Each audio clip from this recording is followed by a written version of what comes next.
Hello, good afternoon, everyone. Welcome to Sick of This Shit Publications, hosting Nick Paro, not your dad, for Intelligent Masculinity with my friend and a veteran Marine Corps, combat veteran, advocate, ally, Joe Plenzler. Welcome to the Intelligent Masculinity series here on Sick of This Shit Publications and co-broadcasted on Banner and Backbone. Awesome. How are you today, Joe? And do you mind introducing yourself to anyone in the audience who hasn't really met you yet or maybe new to you?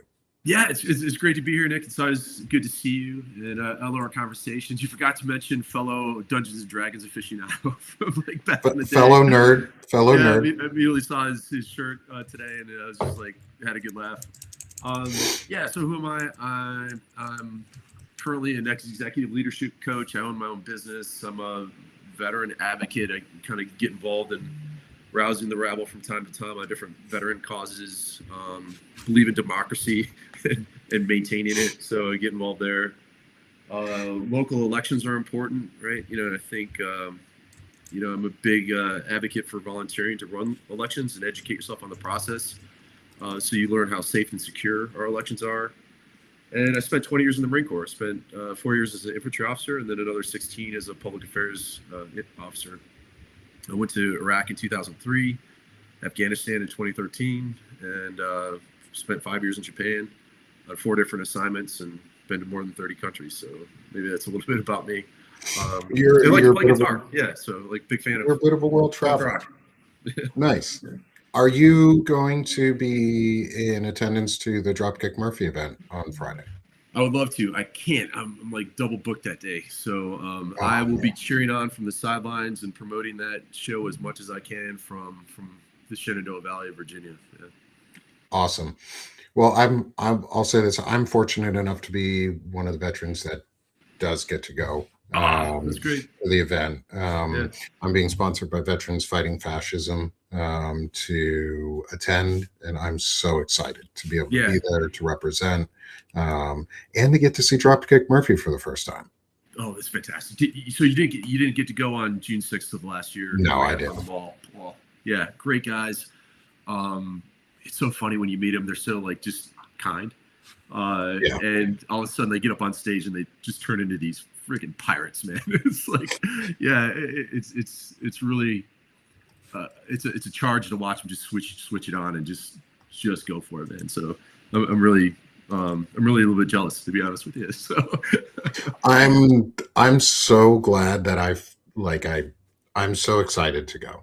yeah, It's so cool to be able to get involved. And I'll actually get to be on the ground in Minneapolis and talk to folks and yeah, I'll get to meet others in our community, and be able to get more involved and help spread the awareness from our group like that. yeah. And that's a big part of it is we're trying to be a part of the conversation. Mhm. And I think one of those big pieces of being part of that conversation is talking about masculinity, Yeah. and men's issues that we created for ourselves, but men's issues that we don't need to be putting the onus on others to fix. Mm. To people have been calling them out. They have been shouting from the rooftops on some of the toxicities that are going on, and I want to change it. Yeah. And instead of arguing and saying no, we're not doing these things, I'm listening and Yeah. we're learning and we're growing. And I've gotten the chance to know you a little bit through the last couple weeks and got introduced to you by Chris Goldsmith Yeah. um, and I've had you on the Banner and Backbone side where we talk some local stuff and about like local involvement and say what you might do around if you were to have advocated to Governor Shapiro at the time about the Black Panthers. I remember that was part Yeah. of our conversation about like local engagement and actually listening, just sitting down and listening to what the needs are and the Mhm. concerns are, and then acting on them, Right. and being constructive. And I hope this is kind of a continuation in ways of that conversation. Yeah. about those local things and those engagements and how being a man and how you see yourself being a man and represented in it. And before we go too far, today's primary day in a lot of Mm, places. yeah. And I wanted to get your thoughts on what's going on today, how you feel about the trustworthiness of the elections that are going to be happening and the Mhm. primaries that are going on. Um, and what do you advocate people do today? Yeah. Well, a couple of thoughts kind of immediately come to mind. One is, rest assured, we have a pretty damn great system of elections here in the United States, right? There's a lot of people casting aspersions on, like, oh, elections are rigged and all this other stuff. And I got to tell you, like, I'm a natural born skeptic. I'm a Gen X punk rock kid who joined the military because he didn't trust his government, right? And in around 2016 was the first time I ever voted in person, because every other election since 1995 had voted by military absentee ballot, Mhm. and which is also a very safe and secure way to vote. Um, but it was a moving thing. I mean, my wife and I were in the AME church in our neighborhood, and watching our fellow citizens exercise probably the most fundamentally American thing is your right to vote, right? And something that we spent 20 years in uniform, defending. And my wife looked at me. She's like, you know what? I want to be part of this next election. She's like, I want to help run elections and volunteer to do this. And I was like, that's a great idea. I said, let me know how it goes. And stupidly, I didn't follow her lead like I should have. And she came back from that. And this is a woman, who spent 20 years in the Marines, had done a combat tour in Iraq, had, traveled all over. And she said, that was the most significant thing I've done as an American adult in my life. And I'm like, wow, that is a moving statement, And I was like, all right, I'm in. I want to be part of it next cycle. And so we did. And, we went into the state of Maryland in our county, went down to the county board of elections and sat through like 4 hours of training. They handed us a manual that was literally an inch thick about running a polling site. And it was Marine proof, man. If you could read, I mean, you could follow every step of the way to like unpack all the equipment, set it up, check people in, hand them their ballots, make sure that they're tabulated, report the results, two-person integrity around everything, minimum, and I was like, wow, they're doing it right here. They really are. And we moved to Virginia, did the same thing, so now I've got 2 points of reference in 2 different states as an election official. And you quickly realize like how comically absurd a conspiracy would have to be in order to throw an American election, right? And so for anybody that's like got questions about it, my first response is, have you volunteered? And of course, the answer is always no. And then I'm like, okay, well, maybe I ought to, give some thought to it, because it's way more fun than jury duty. Yeah, it's a long day, but like, you're going to quickly understand and appreciate like who's running your elections, and it's your neighbors, right? It's people just like you in your community. America has something like 1.2 million volunteers that serve in our elections every cycle. And ultimately, if good people like you don't volunteer for elections, your county will have fewer sites, longer lines, and ultimately less democracy for everybody, right? Because election day is not a day off in the United States. It should be, and a lot of people have to take away time from work to go vote. So sometimes that's not, it's not reimbursed time either by a lot of their employers. So Yeah. get involved in the process is the big message. And then with primaries. One of the problems I think in our political system is gerrymandering, where Mhm. where districts are so tilted in favor of one party or the other that the primary is really where it's at, and people need to win that primary in order to win a seat in the House of Congress, or in Congress, either the House of Representatives or the Senate come November. So really, for many states, you got to win the primary, and then the general election is generally given. So this is probably the most important election in many areas. Yeah. So again, please get out and vote, because again, if you don't get out there and vote, you know who does, right? Mhm. So, Yeah. And so I wanted to come at it because I come at the elections not so much that the physical election itself would be stolen, yeah. like, and I'm not saying things were stolen. Mhm. I am saying though that what we consider free and fair may not be free and fair, Mm. and because we do have a lot of restrictions on voting in our country and how you can access the elections with, let's say, the SAVE Act. Mhm. I know that hasn't passed into law, but that, in my eyes, that would be a Jim Crow era poll tax law Yeah, on specifically on women, and that takes 100%. Yeah. and trans folks and gay and anyone who's changed their name, pretty Mhm. much anybody who's changed their name, which historically would be those who do not look similar Yeah. to us, white men, because we don't ever change our names for anything. Men Yeah. in general Yeah. don't normally change their names, um, and so everybody else gets impacted by it. And to Yeah. me, that would be a voter suppression and a type of rigging for an Yeah. election, but one that we allow to be legalized.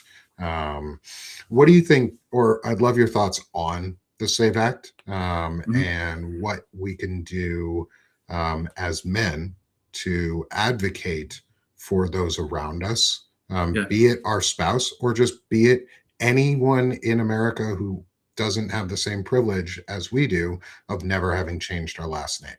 Yeah, for sure. And it is a poll tax because I just renewed my passport, right? It costs $130. Not everybody in this country has $130 of disposable income to get a passport.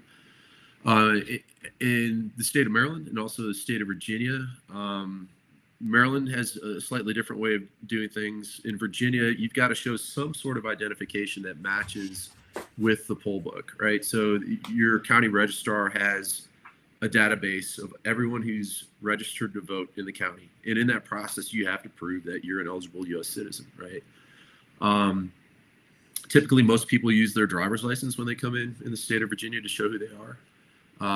Some people have voter ID cards, right, which doesn't have a picture, but is sent by the state because not everybody drives, right? There are people who, for a myriad reasons, affordability, disability, lack of desire to drive, right, uh, um, don't have a driver's license. So to have some sort of other alternate identification. Um, we keep track of who checks in, right? And so if, like, Nick, you come in to vote and you're issued a ballot, if somebody else comes in and says that they're Nick Paro, the system already shows like Nick's already voted, right? So that person will get a provisional ballot, and then an investigation will be started to say, hey, who actually voted, right? The provisional ballot will be set aside, and the cost for that is pretty severe. It's a felony, right? To Mhm. do that. So I mean, when you think about the risk versus benefit analysis and the psychology of doing that, for somebody to like risk a felony, to vote in an election that they shouldn't for some politician on one issue or the other, is just ridiculous, right? Because the penalty for that is pretty severe.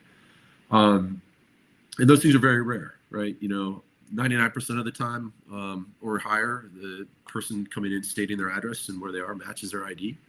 And again, if it doesn't, say they moved and forgot to let the county know, they get a provisional ballot, and then there's documentation of that, and that ballot doesn't get counted until everything lines up, right? Um, so yeah, but yeah, Save Act's garbage. I think we have other ways in play right now that are safe and secure for people to vote, and it doesn't require a passport to do it. Yeah. And how can we, like you said, as men lead on this? Yeah, I mean, the people that it's going to impact most are probably more conservative women, right? Because women on the left of the aisle, like typically don't change their names, or less likely to when they get married, right? So in many ways, like I think the SAVE Act is going to impact more conservative women disproportionately. But is that by design by the drafters of the bill? I don't know, because there's some people on that side of the aisle that think women shouldn't vote at all. Yeah. And I think it's a bit by design, but I also think it's a bit of a double-edged sword anyway. Mm-hmm. Yeah. Because if you cut yourself off from having the access to vote, yet the other political side has the access to vote, because Mm-hmm.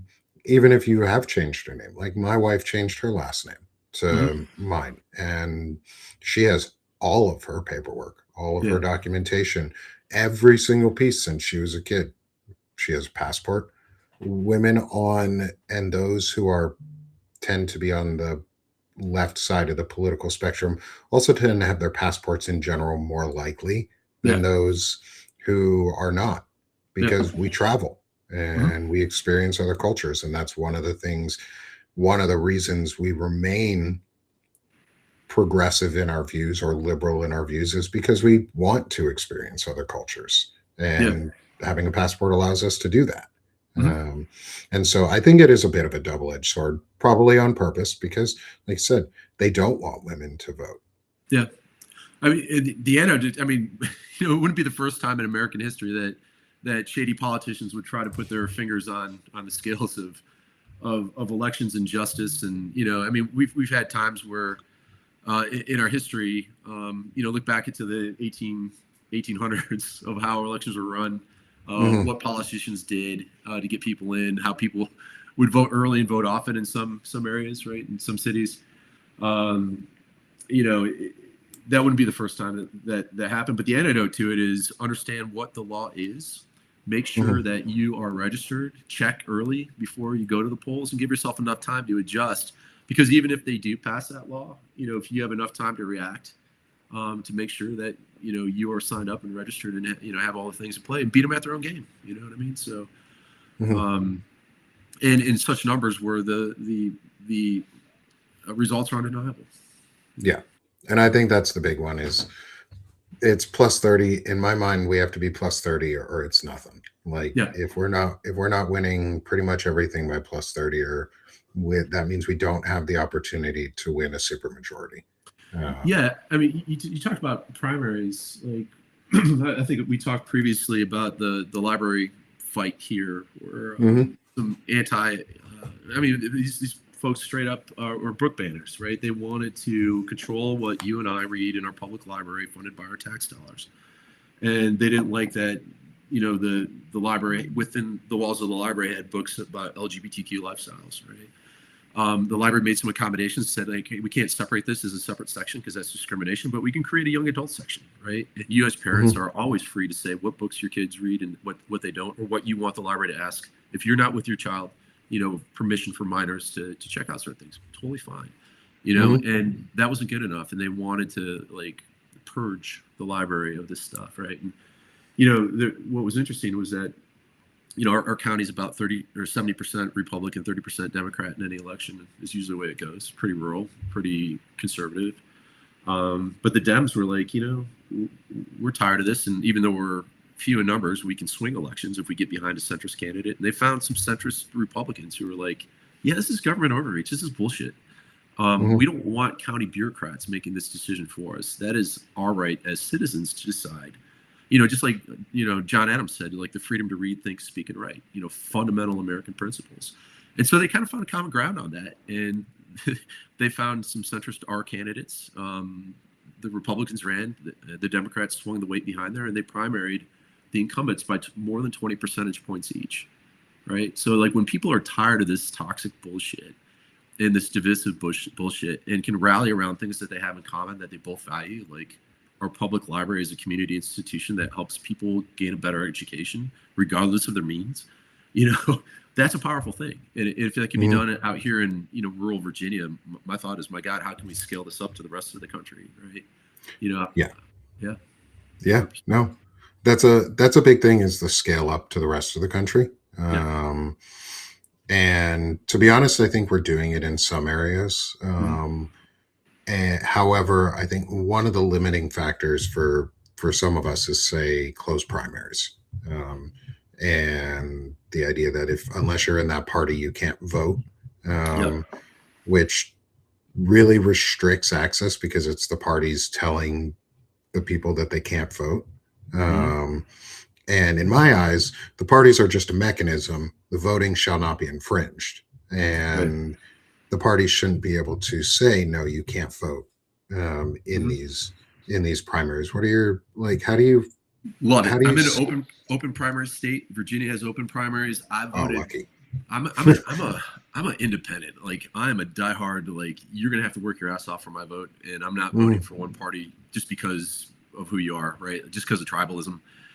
And I've been that way for a long time. I voted for both Republicans and Democrats at different, levels of office. I've helped friends run for office in both parties. And open primaries are the way to go, because political parties are private clubs, right? They set their own rules. They set their own agendas. Mm, And so if you were going to take taxpayer dollars to fund your private club's activity, yeah, every single eligible voter should be allowed to vote in one primary or the other, right? yeah. And make that decision, because otherwise independents get completely disenfranchised from the process. If I'm not a Republican or Democrat, then I can't choose who's going to be in the primaries when the shit's already so gerrymandered.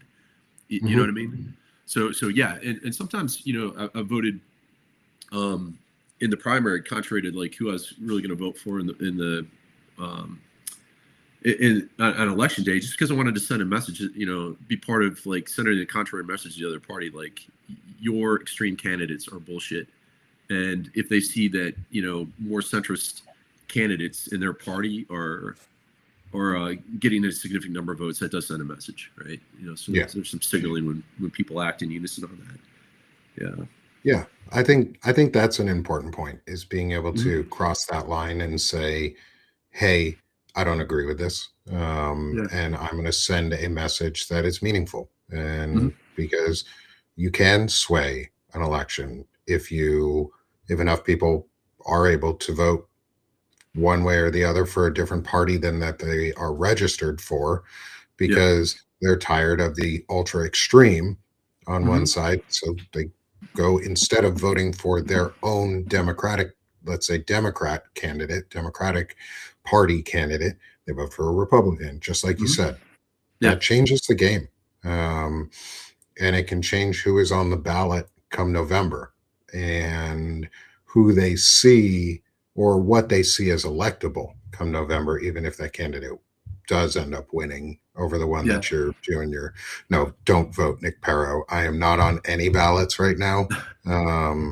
So don't vote for Nick Paro. You'll waste Yeah. your vote. Arkansas already has where Arkansas is ready, and the Democratic Party is not even doing a primary this Mhm. year in Arkansas, at least in Yeah. our area.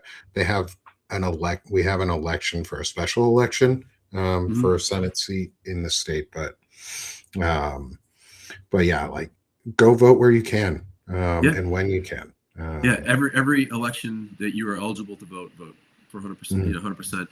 And I mean, that's why things like open primaries are super important, because it forces candidates to the middle, right? Yeah. Ranked choice voting forces candidates to the middle. I mean, because like with closed primaries, what it encourages candidates to do is court the most diehard extreme views within their party, right? And espouse that, right? And after, when they run on that, then they're kind of beholden to that thing, even if they don't personally feel that way. Now, I've seen friends struggle with that, running for House of Representatives, running for U.S. Senate, where they're like, my God, like, but they're in a lot of places, it's like, yeah, you're not going to win the primary unless you get on board with the current trend, right? Mhm. Because who's coming out in primaries? Diehards, right? Um, so that's why it's important, like for everyone to vote in primaries, for open primaries and the rest of it, and getting rid of gerrymandering is another thing, right? Like it's just like a horrible thing. We've got better ways of doing business with that, but we've entered this nuclear arms race of gerrymandering now, where like Texas is going to like carve out some more Republican seats, and then California's going to counter, and then another state's going to change the map to favor their party, and then Virginia's going to do it, and it's just like that is no way to run a country for sure. So No. Yeah, and a lot of this goes back into the masculinity stuff that we're talking about, because all it mhm. is a power grab. Yeah. And toxic masculinity teaches us that that is the way to go, or as I have Mhm. started calling it too, is authoritarian masculinity, Yeah. um, because it's shaped on the authoritarian model of domination over protection, or Mhm. domination over stewardship. Um, and I think stewardship is what we should be aiming for as men Yeah. in a lot of ways, is we guide and we help and we care and we Yeah. promote the growth of, not just for ourselves but for others. And that's what stewards do, is they Yeah. care for things. And that's part of voting, is being a steward of democracy. And we're talking about this too because welcome to primary season. Everybody has to vote. Please go Mhm. vote. This is the most important election in American history. Do not skip these elections. If you do, your voice may forever be silenced. Yeah. Yeah. I mean, yeah, we were always like, one election away from slipping, right? And that's like something that I am concerned with. It's a higher order model, right? Like, if it's just kind of like might makes right, and I'm going to take what I can from everyone who I can. I mean, what a shitty environment to live in. And we've all been kind of subject to that, I think, at some point in our lives, whether it was you're in grade school and somebody stole your lunch, or bullied you on the playground, or all that other stuff. And it's just kind of like, if we don't insist on a better society that kind of helps everybody, then that's what we're going to get, right? It's like, who's got the bigger muscles, who's got the bigger, who's got more guns, who's more organized, who can take what they want. And it's just not really a society worth living in. You know what I mean? Yeah. And so one of the reasons, like you said, it's not a society worth living in. Like, it's a bad society that we're going towards.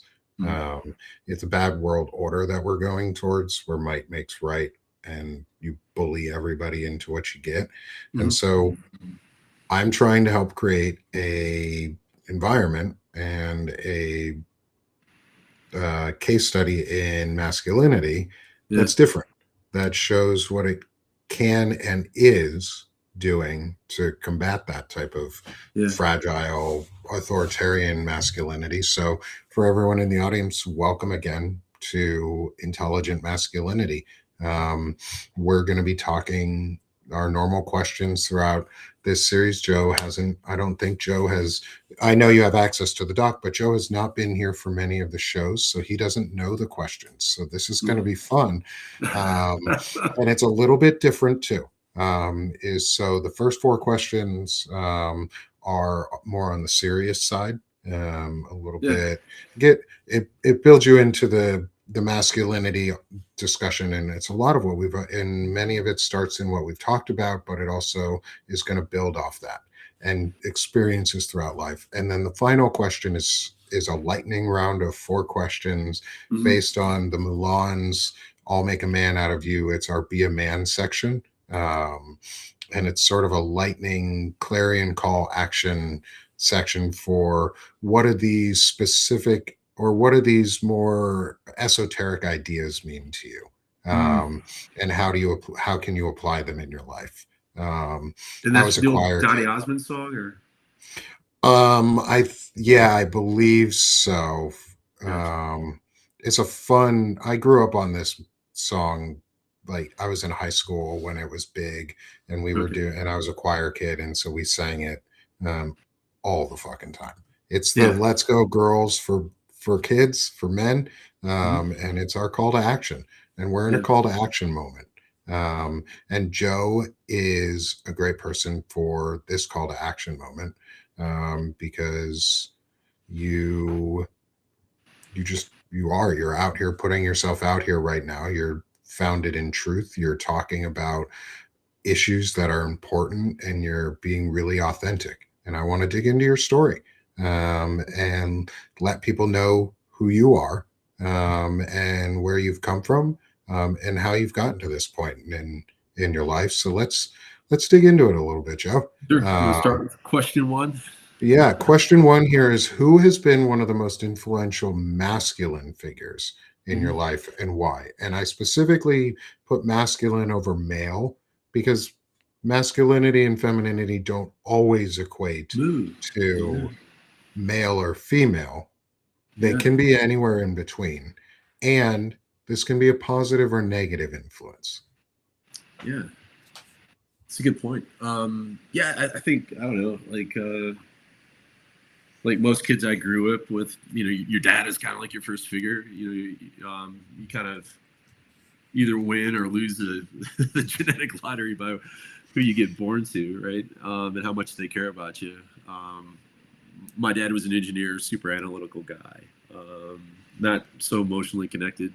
Came from a family of scarcity. His dad was the first in his family to go to college, or actually he didn't even go to college. He talked his way. He wasn't a high school graduate. He talked his way into the local university's drafting program and got trained in that, and then went out and got a job. So I come from a long undistinguished line of Northwest Ohio factory workers and foundry workers and things like that. So, but I think my dad certainly cared, make sure we had food and did our homework and went to school and provided what he could. My grandfathers, largely, on my mom's side, lifelong factory worker. My dad's side started out as a factory worker and then ended up being a draftsman and designing machines. Looking at their examples in different ways, and like everyone, they're kind of messy. Everyone has their own strengths and learning edges, in areas where we all come up short. Especially for my dad's father, is like, I just remember him. He was a self-made dude. I mean, kind of was able to, buy a house, feed a family, using his head rather than his hands. But he was always like, my dad and my grandfather would get in political arguments over at the dinner table. My grandfather was a lifelong Democrat. My dad was like kind of a new Republican. And my grandfather was always like, yeah, he said, but those fat cats, they always look out for themselves. Who's looking out for the little guy, And that always stuck with me, man, is like, who's looking out for, the people in our society that need the most help? Who's looking out for the people who are starting out at the bottom rungs of the socioeconomic ladder? And he's absolutely right, man. Like, that lesson, and I've got a picture of him in my office here of him as a boy with his uncles, who are all World War I veterans. Because my grandfather was born in 1916. But when we went home, my dad's moving to a new house with my mom, a new condo. They were kind of moving into a senior living facility, and down in the basement, I found like one of my grandfather's factory wrenches, right? So that naturally just kind of went in the bag to take back here as a kind of piece of personal family anthropology, but it's a reminder, right? It's a reminder of those ethics and values of loyalty and caring for others. My grandfather was involved in a lot of charitable kind of neighborhood organizations within his Polish Catholic neighborhood, right? And so that kind of spirit of generosity and hey, we're all kind of in this together, and why don't we help each other out while we're at it, right? Because ultimately, that's what makes human society successful. From 40,000 years ago, when we're living as hunter-gatherers, sharing, was a survival tactic, right? Like, you go out today and you're hunting and gathering, and I'm hunting and gathering, and I don't find shit. You get an antelope, right? I get to eat today because we don't have refrigeration, right? You can hoard it all, but it's just going to rot, right? So what good is it? So you share, and tomorrow I have a good day and you have a bad day, I share with you, right? That's the way we go. And I think somebody was talking about that one day of just like the influence of greed, and not knowing when enough's enough. And there's like, if we were looking at chimpanzees and one chimpanzee hoarded all the bananas and hid them from all the other chimpanzees when they're starving, we would say, like, what mental illness does this chimpanzee have? But when billionaires do it, people are like, oh, it's like the American dream. It's like, no, like, that is not, right? You talk about masculine influences, I guess. Aaron Feuerstein, I don't know if you ever came across his example. He's called the Mensch of Alden Mills. And the story I remember is that, he was a mill owner in New England, and he had invented Polartec, the fabric that, for jackets, outdoor stuff, forgot to patent it. But he had a factory in that town, and that factory made his family wealthy. And the factory burned down, right? And his board of directors was like, all right, Aaron, we've been telling you for years, it's time to pack it up. Let's move this to Mexico, Vietnam, whatever. And he was like, no. And they're like, what? And they're like, I'm rebuilding here. And they're like, you gotta be shitting me. Like, we're moving this shit overseas. And he's like, no, we're staying here. And he said, my family wouldn't have anything if it wasn't for these folks.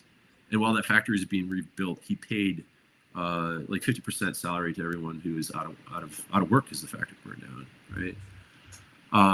And his thought was like, what am I going to do with all this money if I'm not doing good with it? He said, am I going to wear 2 suits of clothes at the same time? Am I going to eat 5 meals instead of 1 at dinner? Like really, what good is it? And so that kind of really makes me think. So like when you look at folks who have done well, if they're not turning around and spreading that peanut butter pretty thin to make sure everybody gets a little bit, what the hell are they doing? Yvon Chouinard at Patagonia is another good example of, I think, of like an ethical billionaire. I mean, he started out as a dirtbag rock climber in Yosemite. I mean, literally eating cat food and living in a van to go rock climbing. Decided to start making some pitons, sold them. That did well. Started Black Diamond. That company did well. Sold it. Started Patagonia. Right. And now their mission is to like, how do we save this planet? Because unless we do that, nothing else matters. So one thing that, like, from him that really stuck out to me is like, in order to be good, you have to do good. And his definition of evil is more like Edmund Burke. It's like the ability to do good and not doing it. Right. Mm-hmm. So evil doesn't have to be a specific act. It just has to be the ability to make a better decision and choosing not to. Right. So I don't know. I probably gave you I like letting people ramble a little bit because we get into some of these amazing, like, not first right off the top of your head thoughts for the masculinity examples. And I love this idea of like because I think you and I have talked about this before, and if we haven't, it's something that I know about, is the fact that the U.S. is founded on collective wealth of our founding progenitors gave and collected all their wealth together so they could pay the military, so that they could pay for roads to be built, so that they could pay for everything. They collectively gathered all their wealth.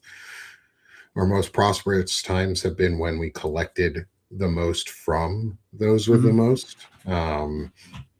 It sounds like from the example you got wasn't the required to give. It was I want to contribute to my community. I don't want to hoard. I want to contribute back. And that's a really powerful lesson. Yeah. I mean, I joke around saying that I grew up on a country club, as a kid, but I wasn't the guy at the pool. I was a caddy carrying rich dudes' bags, right? And so you learn a lot about people when you're 12 years old, slugging a heavy-ass golf bag for some rich dude in, 90-degree heat. And you learn how they treat people, right? Like some, well, some not so well, some abysmally, right? Yeah. So, I have a lifelong... I'm not a huge golf fan as a result of it. Don't really like country clubs or the exclusiveness that they try to cater to. But it's all formative stuff, right? Yeah. So flipping that coin to the feminine side of the discussion, intelligent masculinity is a better humaning topic. It's we learn from all sides of our emotions, from our physicality, from everything. And the feminine aspects, or what we attribute, at least in our language, to feminine aspects, or societally to feminine aspects, are really important and shape a lot of us in some of the best ways. And so, who has been one of the most influential feminine figures in your life? Yeah, I'll give a really expected answer. My mom, for sure, 100%. My grandmother on her side was fantastic. Like, we loved going over her house. She was fun. She cared for us. We always felt like, it was a great place to be. We were accepted. We were safe. She wanted to be with us, right? My dad's mom, suffered bouts of depression. We didn't have quite the same relationship with her. But, unfortunately, like, the grandmother that we were really tight with had a massive stroke in 1980 that left half of her body paralyzed. And she spent the next 10 years as a vegetable, unable to communicate, right? Like, kept alive in a nursing home. I mean, there's a whole another thing. And she always used to say, if you don't have your health, you don't have anything. And boy, that come unfortunately true for her. But she smoked a lot too, and that kind of contributed to the stroke that she had. But that really kind of was a real eye opener at in 1980 when I was 9 years old.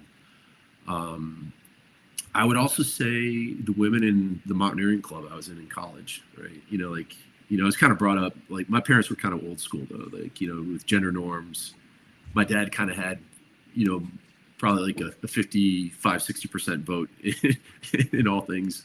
You know, my mom, when she was brought up, you know, in her Polish Catholic neighborhood, acceptable career choices were nurse, teacher, secretary, you know, stuff like that. Not like journalist, astrophysicist, you know, things like that. Yeah. You know, like, you know, kind of like that 1950s male James Bond archetype was kind of like a cool thing. Like men drank whiskey and beer and, you know, like went hunting and like all this other stuff, right? Kind of like these gender norm expectations. What was really cool is when I was in college, I really got into first caving, you know, splunking, cave exploring. Then we had a mountaineering club, and believe it or not, Columbus, Ohio, at the Ohio State University. And kids were getting into some pretty serious, like, adventures, you know, from there, you know, rock climbing, spring, summer, fall. And then in the winter, we take a trip out to the Rockies and try to like go up a 14,000 foot peak. You know, I'm talking like technical stuff. like we climbed Long's Peak in the winter of 94, up a non-standard route that was a little bit dicey. We tried to get up the Grand Teton in Wyoming in 95 and got up to about 11,500 feet and got completely blown off the mountain by weather and avalanche hazard. So, and in that, it was kind of cool because, you know, rock climbing is a fairly physical thing. It involves a lot of risk because, like, rock climbing accidents don't end well typically, right? Yeah. Usually it involves at a minimum broken bones, concussions, cracked skulls. But mostly if you're falling from anything above like 40, 50 feet, you're probably going to die. So it is like a real do not fuck around kind of business. And what I noticed is that something particular was that like easily 1/3 of the club were women, right? And one thing about rock climbing is that you can try to muscle up a rock face, but typically technique is what gets you there, right? And women with a lower center of gravity had certain advantages. You know, there was no kind of like dudes do better at this. In fact, you know, I was climbing at the same year that Lynn Hill, who's a famous climber today, freed the nose on El Capitan, which was, you know, free climbing. That's cool. You're able to, you know, climb it without falling the whole way up. And it was said like it can never be done. And there's a famous video of Lynn Hill saying, "It goes, boys." Like it goes. And so sorry, I got some construction noise in the background here. Hoping the mic's not picking it up. No, but can't you know, hear that it was at all. yeah. So some of my early climbing heroes are like Lynn Hill, Catherine Destiville, who's done some amazing mountaineering climbs and things like that. And it was kind of like, wow, these are people to admire, right? This is who, as a climber, I want to be like. And you know, at certain points, I was a fairly mid-grade climber. For people that are familiar with like rock climbing, the Yosemite decimal system, I could lead comfortably, probably like 5.7, 5.8 routes on traditional gear. That's not going to mean a whole lot to most people, but you know, routes get a lot harder, right?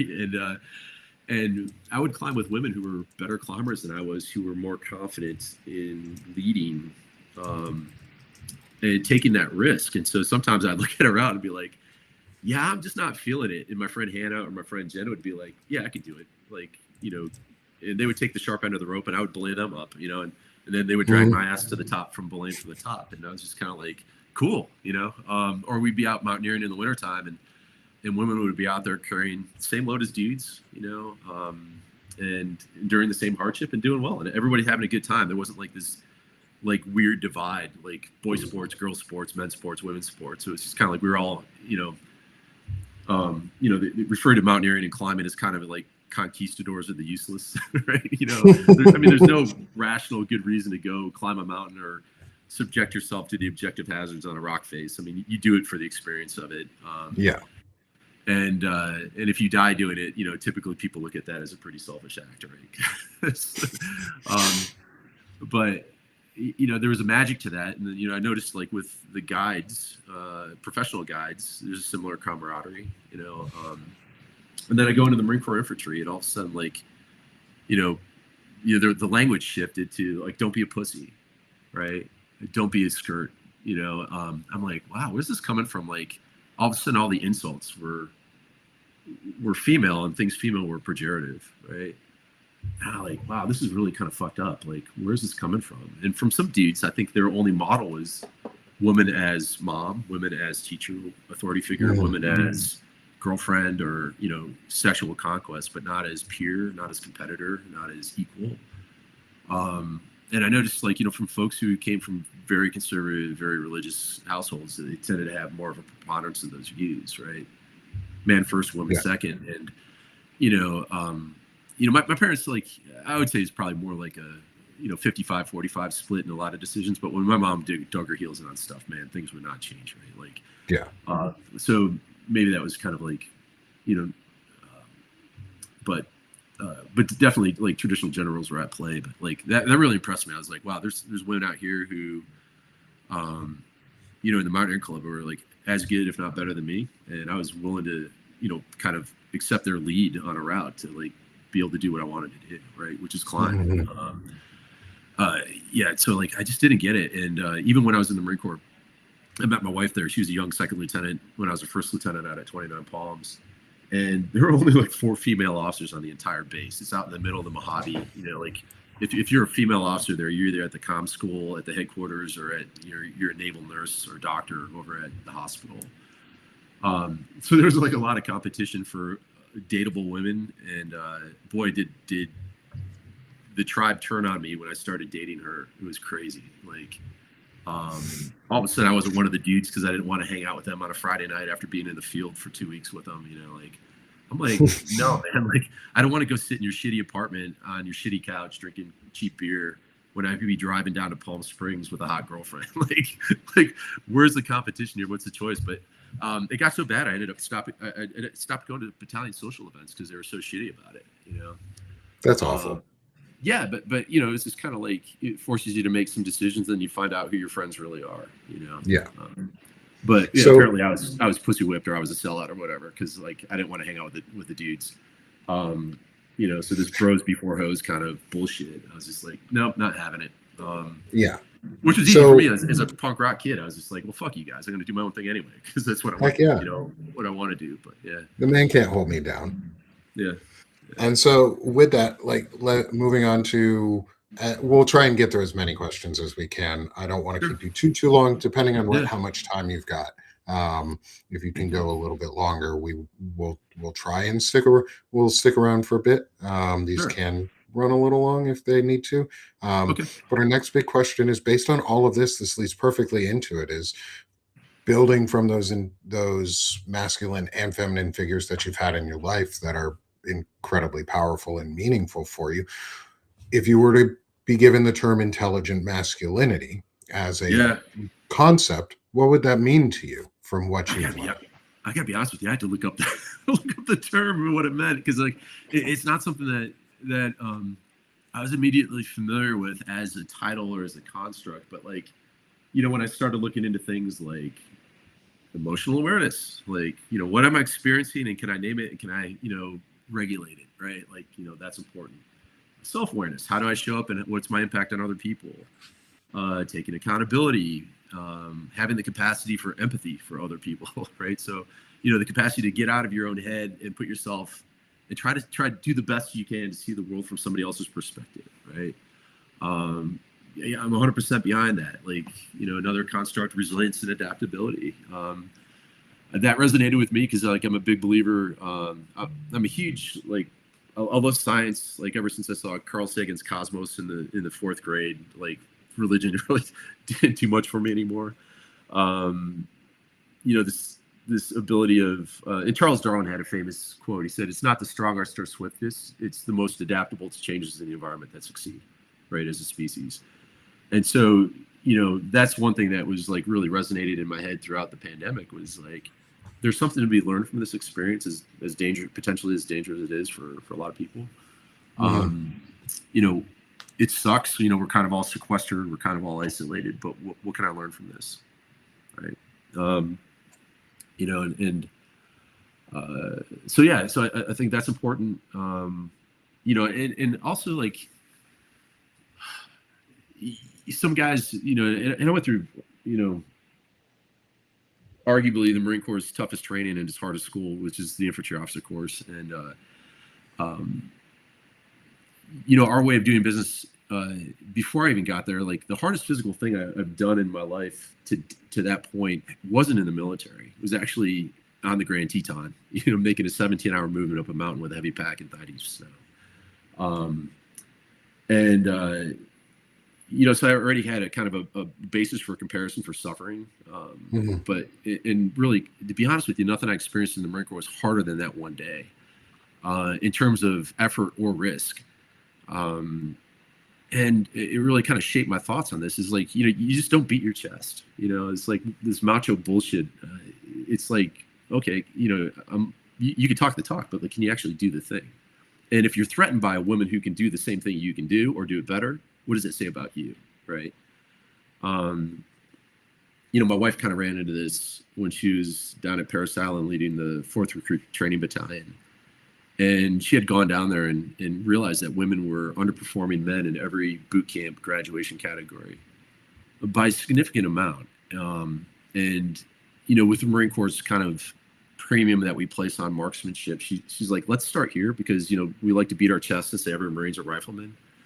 How can we say that when 1/3 of all the women who are coming down here are failing the rifle range and either being sent back home or recycled in training, at great inefficiency and expense to the taxpayer? And, she came home one day, and I was doing a lot more competitive shooting at the time, shooting IDPA matches on weekends. And this is International Defensive Pistol Association, long story. But anyway, it's competitive shooting thing. And she's like, is there any reason like why a woman can't shoot as well as a man? And I was like, funny you asked, because I get my ass handed to me on a weekendly basis by other women in the gun club, right? No, absolutely not. In fact, typically in the Olympics, women, shoot higher on average relative to points than men do. Typically, they're more trainable because they have less bad habits. They're more open to instruction. Like all the rest of it, right? And she's like, man, I think I'm gonna start here. And she went down to the Weapons and Field Training Battalion down there and talked to this colonel who is one of my instructors at Quantico. And she's like, why are 1/3 of the women failing your range? And he's like, well, this is an old, big recon guy with a pretty thick brow. He's just like, nobody's ever asked me that question before. And to his credit, he's like, let's find out together, right? Good for him. And so they did some root cause analysis, and they find out that 3 factors were at play. One was the Gollum effect. While men were being told the expectation is for you to shoot expert on this rifle range, women were being told, for the love of God, just fucking pass. Just pass. Just pass. Just don't embarrass me. Just pass the range. Number 2, the male and female barracks down there had different architecture where the men had a lot more hands-on time with their weapons, so they were more familiar with the parts and pieces and shooting, and had a lot more muscle memory from being able to actually get in the different shooting positions and practice that, right? Female barracks didn't support that. And then the third thing was that the female drill instructors were stressing the recruits out at the range. And, having been at the West Coast boot camp for 2 years, I was like, whoa, dog, that's like a safety issue, right? Insulted Marine, loaded weapon, yelling drill instructor is a recipe for some drill instructor getting shot by either a scared, maligned, pissed off, you name the adjective recruit, right? Like, when they touch foot on the range, the drill instructors ought to fade into the background and let the training staff take over entirely. And the other part of it I forgot to mention was that most of the training coaches, who were mostly men at the range, right, the guys with the pith helmets on, just thought chicks can't shoot. So if my promotion is tied to how many shooters get passed, and I've got a male recruit here and a female recruit here, well, fuck, man, I'm going to spend more time training the male recruit because he's going to get expert, right? Or I'm going to get higher scores. I don't know, there's not as many of them, and I'm just going to write that off, right? And they adjusted that, and within 4 months, had the women shooting as well or better than the men, right? So, I mean, all because, people were operating under the assumption chicks can't shoot, right? Yeah. And I think there's a good lesson to be learned in all of that. Just in the masculinity side is don't underassume, don't put your biases on other people. And so I came up with my own definition around intelligent masculinity, or Yeah. my own thesis around it, which is that it's the refusal to outsource our accountability onto others, and the discipline to live with the consequences of our values and actions. Yeah. And it's more of a guiding post of Mhm. how do we shape the decisions that we make and what we do in our life to grow from it. Yeah. And what you talked about fits in with that definition, and how it, and where you see masculinity, especially in that story for me, is like all it took was a question. And then Yeah. all it took after that was the the guy who might have been the least likely that we would have thought in this story, the commander, Mhm. to respond positively, because they don't always. Yeah. He could have taken a lot of offense to that and gone really defensive, but instead he just asked a simple question of, or he's made the simple statement of, let's go find out together. Together. And that really is intelligent masculinity in a lot of ways, is Mhm. let's go find out together Yeah. and move forward. And so growing on that is, how would you model that type of masculinity, or how do you model that type of masculinity in your own life? Even without Yeah. having known the definition before, you probably do a lot of the things for it. Yeah. I think, I'm a huge neuroscience nerd too, so bear with me here for a second. Like James Baldwin, right, the civil rights activist who I think is an underappreciated son of the American experience. Like I love this guy. It said we're trapped in history, and history's trapped in us, right? And he's right. Like scientifically, we all arrive at this moment based on everything we've experienced, our biases, good or bad, and that's the lens through which we look at the world and also hallucinate our individual realities, right? Because like our brains don't have direct access to the environment. We interpret it through our senses. Our senses only have certain amounts of information. We don't see objective truth. We see the world not as it is. We see the world as it was useful to our ancestors, right? Anthropologically, right? Mhm. And so much of our history isn't even our own. So we've got like DNA history, how our brains are coded based on what was useful and kept our ancestors alive. In group affiliations, like that's a classic example is like, we're living in a hunter-gatherer tribe of 200 people or so. A good survival rule is to assume anyone who's not in our tribe is a threat until we can prove them safe, right? That assumption, smart for hunter-gatherers, can really trip us up in the modern workplace, where we just assume everyone who's not like us is a threat, right? Or we promote people based on similarity, not based on merit. So we think through that, like, we've got our cultural history, we've got our family history, all that influences like how we see the world. And I try to be aware of like my own personal biases, and biases aren't necessarily a bad thing, right? We all have preference, just a preference for something or not for something. It's when we're unconscious of our biases, or we allow that to, we kind of over leverage them. We say, okay, this is the right thing, right? Instead of a thing or a way to see the world, this is the right way to see the world. Some things are, I think, more objectively true, like murder probably is bad, right? Like I think most people can agree on that. But other things are more just kind of like a difference of style or culture or way of doing things, and it's just kind of like that's a way of doing things. So as the first off, I try to like ask myself, like, if I feel a strong feeling for something or against something, what's behind that, right? It's because our emotions are signals from our brain that something in our environment might be connected to our survival. It's probably a good way to think of emotions. Anytime you have a strong emotional reaction, you probably ought to investigate it a little bit, right? And say, like, what's coming up? What's driving that? And what do I want to do with it? Because if we don't, then we just kind of suffer the consequences, right? And I can't tell you how many, especially like analytical men, I coach in my practice, can't name the emotions that they're feeling, right? And I'll be like, well, when your boss said that to you, what are you feeling? Well, I felt bad. Okay, can you describe to me what bad is? Then I'll get a story or a narrative or a process. Well, he did this, and then it's like, well, okay, I want to point out something here. Like, I asked you how you're feeling, and you gave me a history of what happened. what's coming up for you, right? And sometimes it's still, I can tell they're not connecting with it. And I'll literally pull up Plutchik's Wheel of Emotions. And if you haven't seen it, it's a fantastic tool. Oh, And I I'm like, love the feelings wheel. I yeah, it love was like, those things. pick out the words that are most closely related to what you experienced in that meeting with your boss. And they're like, I felt disgust. I'm like, boom, like now we can do something with that, right? Mm-hmm. I felt angry. Okay, anger is the emotion for my way is blocked. Now we can do something with that, right? I'm a big believer in Dan Siegel's work. And he said, in order to like properly and effectively regulate our emotions so that we maintain the relationships that are important in our lives, we've got to be able to name it, to tame it, especially when it's a negative emotion, right? And he's like, if you can't name the emotion you're contending with, how can you possibly contend with it? How can you possibly make a different decision about what to do with it, right? Mm-hmm.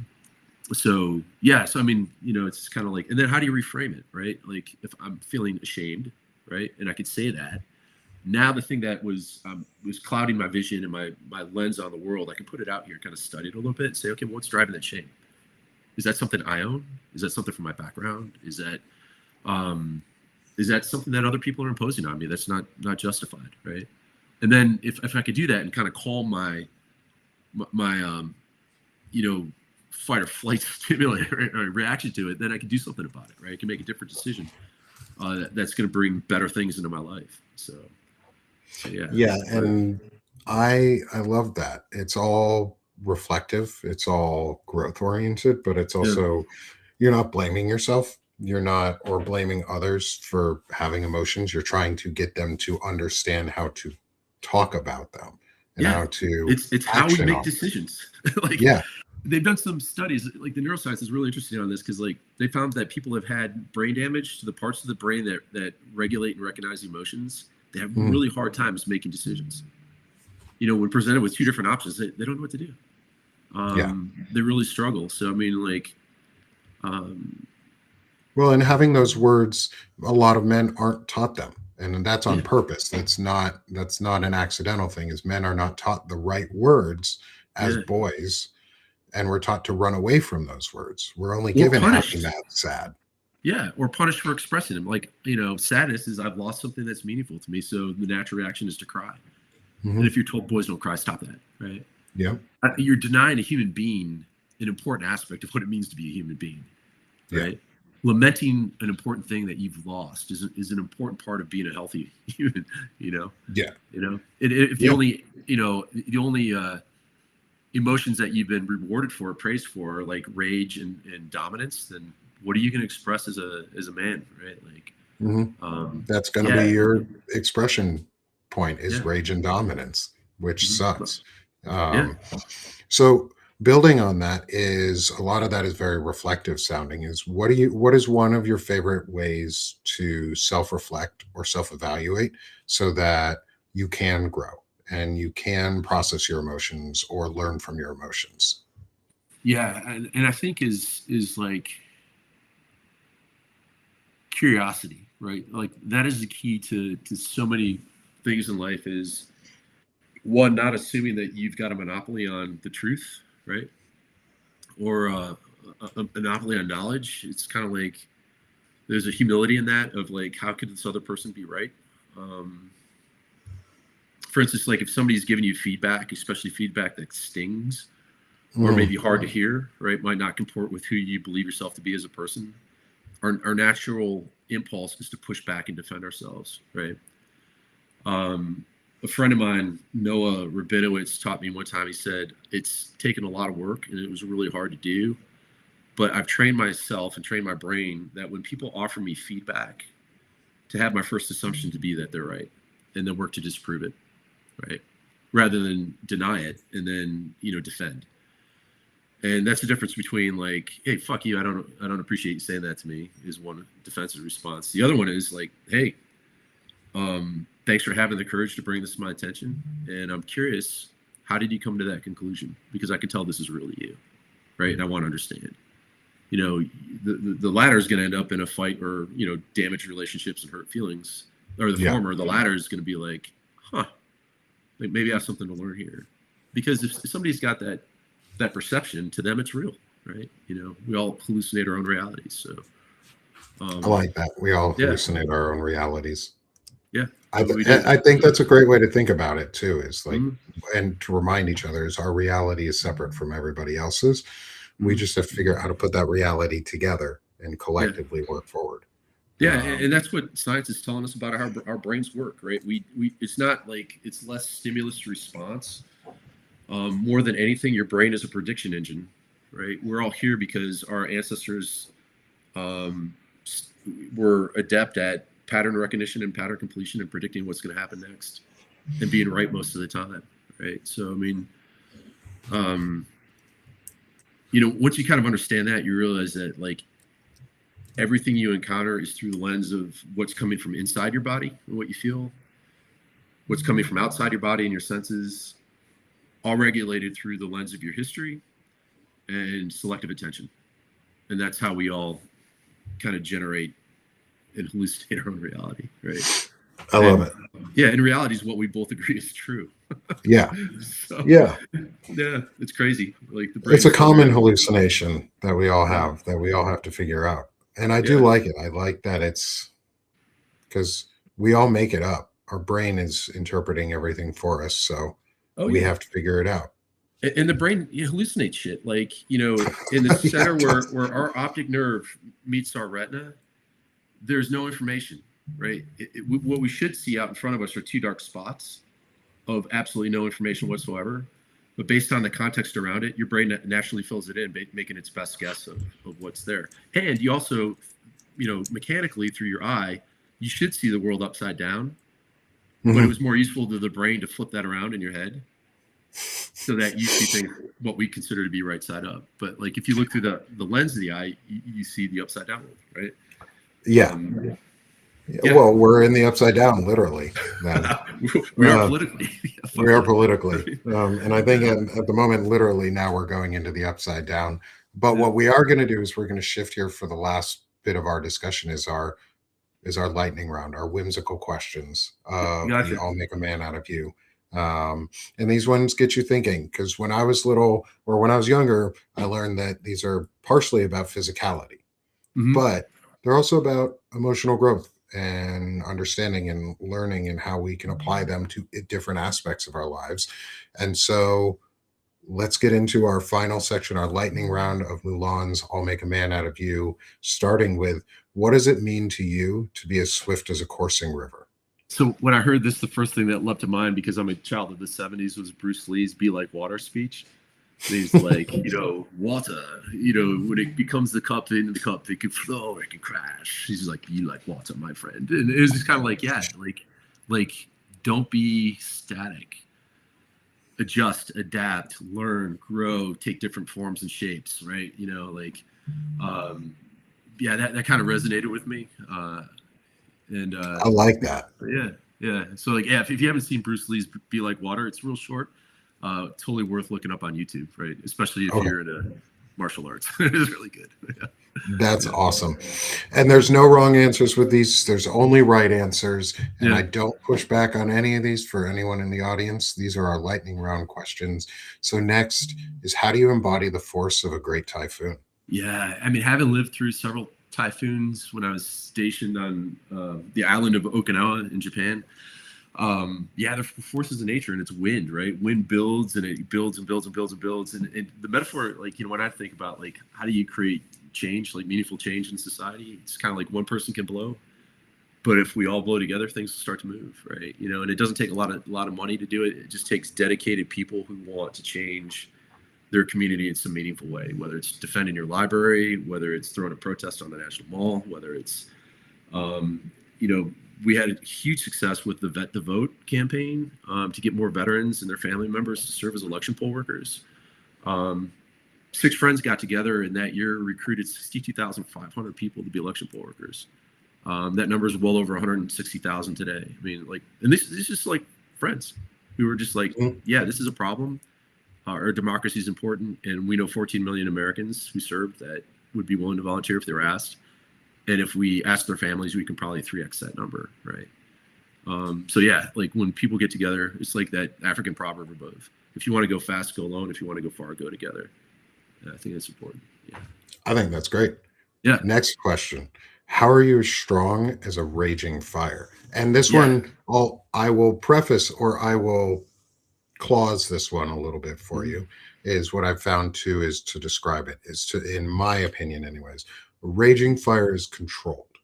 Yeah. And that's all. And I'll leave you with that, in my Yeah. opinion. No, I love it. When I read that, the thing that leapt to mind was like, George Washington has a quote about the dangers of standing armies, and he says, like, it's like fire, right? It is a useful servant and a dangerous master. And the same thing is kind of like, you can cook your food with fire and bring nutrients into your body. You can burn your huts down, and be homeless. So it's kind of like, to me, this says like, with great power comes great responsibility, and the value of forbearance. Just because you can do something probably doesn't mean you should. To give great thought to that. You can also burn an igloo down. I know that from Yeah. Boy Scouting experience. Yeah. Some of the kids in my Boy Scout troop burned an igloo down. Oh man. So you can do that. We could trade stories about stuff that happened in the Boy Scouts, man. Oh, we should sometime. Yeah. That would be fun. I have some. Yeah. Boy Scouts was an adventure. I'll say that. I had a great time with it. Yeah. Mercifully, like most of my troop leaders were Vietnam vets, and they were fantastic. We had a great time. So. Yeah.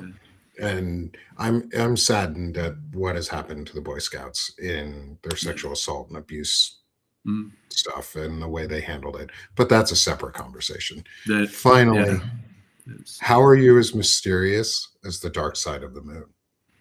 Yeah, like Walt Whitman's quote about, so I contradict myself, I'm full of multitudes, kind of came to mind with that. And it's just kind of like, yeah, we all have the side of us that we show the world. We have the side of us that we hold back from the world. There's a side of us that we don't show, that maybe only our deepest friends know, right? And I think that's not a bad thing. To always kind of keep a little part of yourself just for yourself, sometimes is not a bad thing. But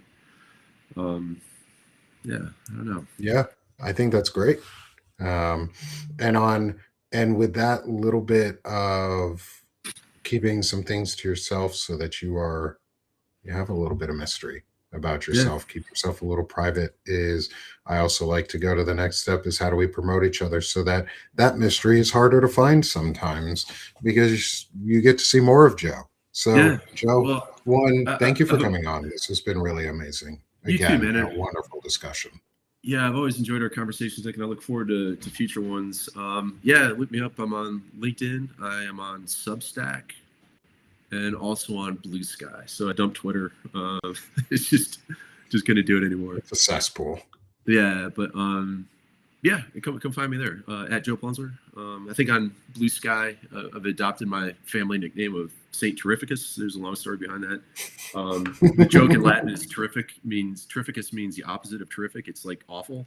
But there's a whole long Polish Catholic story that's behind it that I won't get into here. But, yeah. I love that. I look forward to hearing that story sometime. When you're the dark sheep of the family, man, you get nicknames. Hey, we got to have some fun and some stories about our families. That's what makes family interesting. And so thank you everyone for being here in the audience. Thank you, Joe, again, for being with me. This was a lot of fun again. And if you are catching this live on Tuesday, March 3rd, and you are in a state that is actively voting for a primary, go vote, go do your civic duty, go make your voice heard, because it's super important to do so. And if you don't let your voice be heard, someone else will fill that void for you. And volunteer for elections. Yep. Yeah. And so that's our call to action, is go vote when you have the opportunities, go volunteer to care for the elections, to guard the elections, to run the election, run the polling place, be a part of the process. Go volunteer, go do something good, because we are done being sick of this shit here, and we're doing this shit. So everyone, thanks again. Have a wonderful day, and I will see y'all next time for another intelligent masculinity discussion. Thanks, Joe. Have a great day.